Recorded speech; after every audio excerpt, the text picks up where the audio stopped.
पर है forest fan का खजाना। फॉरेस्ट फैन एक अरबपति आर्ट कलेक्टर थे। उन्होंने अपनी ज्यादातर दौलत और कीमती कलाकृतियां 1960 के दौरान जमा की थी, जब वह एयरफोर्स में थे। इस दौरान ये अक्सर पोम्पई की तरफ उड़ान भरते थे, जहां से इन्होंने कई कीमती कलाकृतियां जमा की।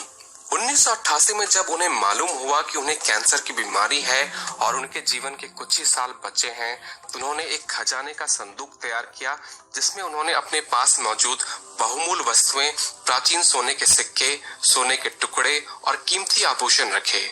उनका इरादा था कि वो इस खजाने को कहीं छुपाकर उसके आसपास ही दम तोड़ देंगे, लेकिन वह कैंसर से बच गए और आखिरकार 2010 में उन्होंने खजाने से भरा संदूक अमेरिका के रॉकी माउंटेन में कहीं छुपा दिया। खजाना कहाँ छुपा है, इसका संकेत देने के लिए उन्होंने 2 किताबें भी लिखी हैं और अब तक कई लोगों ने खजाना ढूंढने की कोशिश की है, पर वह विफल रहे हैं और ये खजाना आज भी ढूंढने के लिए मौजूद है।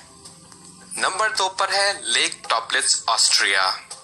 लेक टॉपलिच ऑस्ट्रिया में मौजूद है और माना जाता है कि दूसरे विश्व युद्ध के दौरान नाजी सैनिकों ने इस तालाब में सोने से भरे बहुत सारे संदूक फेंके थे।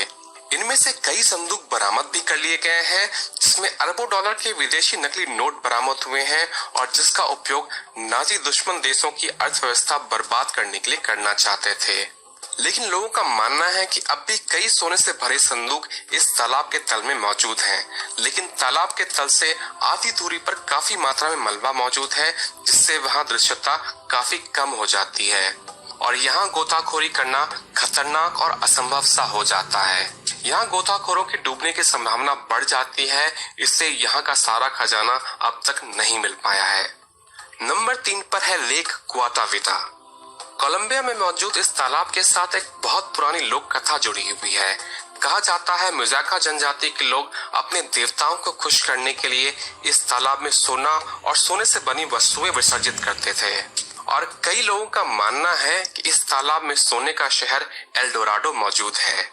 और इस कहानी को इसलिए भी बल मिलता है क्योंकि 1545 में जब स्पेन के खजाना खोजी यहाँ आए, तो उन्होंने इस तालाब से खजाना निकालने के लिए इस तालाब का पानी नालियों के द्वारा निकालने की कोशिश की, पर वह तालाब का थोड़ा ही पानी कम कर पाए, पर इतने में ही उन्हें भारी मात्रा में सोना बरामद हुआ।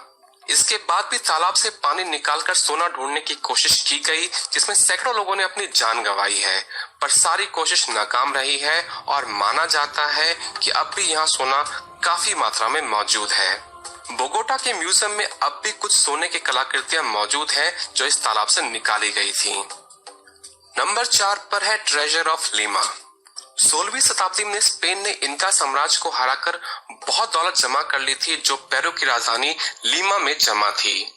1820 में जब विद्रोह हुआ तो स्पेनिश इस खजाने को लूटे जाने से बचाने के लिए लीमा से बाहर ले जाना चाहते थे और इस काम के लिए उन्होंने एक जहाज मैरी डियर को चुना, जिसके कप्तान विलियम थॉमसन थे, जो एक ब्रिटिश थे। स्पेनिश चाहते थे कि थॉमसन जहाज में खजाना भरकर समुद्र में आसपास रहें जब तक कि विद्रोह शांत न हो जाए, लेकिन विलियम थॉमसन लालच में आ गए। उन्होंने अपने साथियों के साथ मिलकर खजाने की रक्षा कर रहे स्पेनिश गार्ड का कत्ल कर दिया और खजाने को कहीं छुपा दिया। स्पेनियर्ड्स ने इस घटना के तुरंत बाद मैरी डियर जहाज को पकड़ लिया और जहाज के पूरे कर्मी दल को मार डाला। सिर्फ विलियम थॉमसन और उसके एक करीबी साथी को इस शर्त पर जिंदा छोड़ा कि वो उन्हें खजाने का पता बताएंगे। खजाने की तलाश में विलियम थॉमसन स्पेनियर्ड्स को कोको आइलैंड ले गए और जैसे ही जहाज वहां पहुंचा, वे दोनों जंगल में भाग गए और फिर कभी नहीं देखे गए। जो खजाना उन्होंने छिपाया था उसमें भारी मात्रा में सोने की मूर्तियां, 200 से भी ज्यादा आभूषणों से भरे संदूक और भारी मात्रा में हीरे और अन्य कीमती कलाकृतियां मौजूद थीं, जिसकी कीमत आज के समय में 20 करोड़ डॉलर आंकी गई है। नंबर 5 पर है ट्रेजर ऑफ सैन मिगुएल। 1715 में स्पेन ने खजाने का सबसे बड़ा जहाजी दस्ता तैयार किया, जो हवाना क्यूबा से स्पेन तक पहुंचाया जाना था। इस बेड़े में 11 जहाज थे, जिसमें सबसे ज्यादा खजाना सैन मिगुएल पर था। ये जहाज कीमती सामान, सोना चांदी, हीरे जवाहरात और अन्य कीमती आभूषणों से लदे हुए थे। समुद्री लुटेरों से बचने के लिए उन्होंने एक बहुत ही अजीब तरीका सोचा। उन्होंने फैसला किया कि वो ठीक उस वक्त सफर करेंगे जब तूफान का मौसम शुरू होगा, जिससे समुद्री लुटेरों से उनका सामना ना हो। लेकिन ये फैसला उनके लिए घातक साबित हुआ। सफर शुरू होने के थोड़े वक्त बाद ही उनका जहाज फ्लोरिडा के पास तूफान में फंसकर डूब गया। हजारों की संख्या में नाविक मारे गए और सारा खजाना डूब गया। इस खजाने की कीमत आज के समय में 200 करोड़ डॉलर से भी ज्यादा बताई जाती है।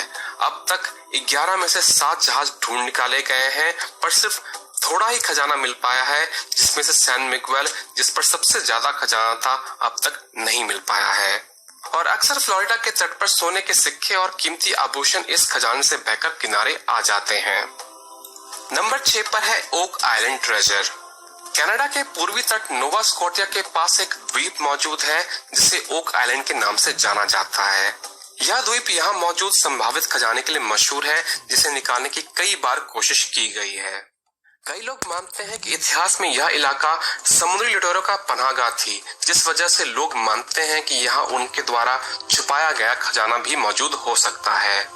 इस टापू पर खजाने की खोज 1795 में शुरू हो गई थी, जब एक युवक मैकगिनिस इस टापू पर घूम रहा था और उसने इस टापू पर एक जगह पर अजीब गड्ढा देखा। मैकगिनिस समुद्री लुटेरों की कहानियों से अवगत थे, इसलिए उन्होंने वापस आकर अपने दोस्तों के साथ इस गड्ढे की खुदाई करने का निश्चय किया। कुछ दिनों बाद वह अपने दोस्तों के साथ वापस आकर यहाँ खुदाई शुरू की। 2 फीट खोदने पर यहाँ उन्हें शिलापट बरामद हुए और खुदाई करने पर एक हैरान कर देने वाली बात सामने आई। उन्होंने पाया कि हर 10 फीट की खुदाई करने पर लकड़ी के कुंदों से बनी एक सतह मिलती है। उन्होंने 30 फीट तक खुदाई की, पर इसके बाद वो आगे खुदाई करने में असमर्थ थे, इसलिए उन्होंने बाद में आकर खुदाई करने की सोची।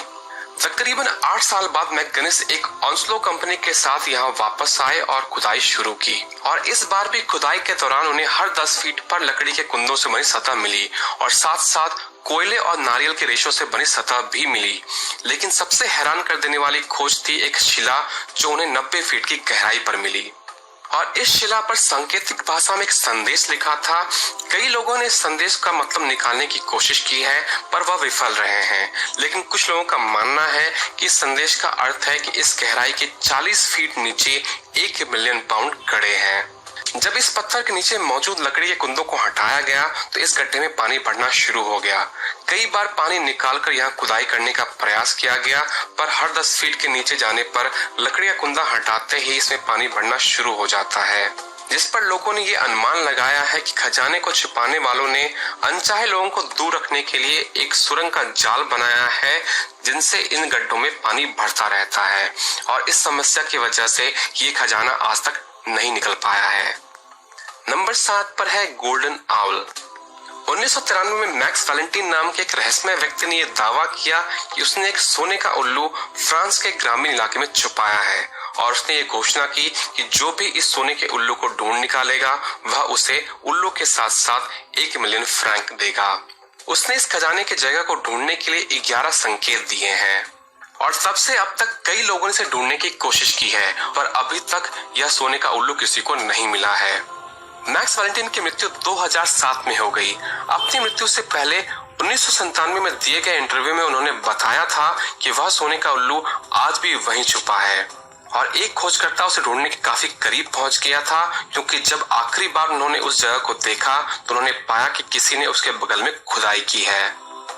आशा करता हूं दोस्तों आपको ये वीडियो पसंद आया होगा। अगर पसंद आया तो लाइक जरूर करें और सब्सक्राइब जरूर करें, क्योंकि मैं इस चैनल पर ऐसे ही इंटरेस्ट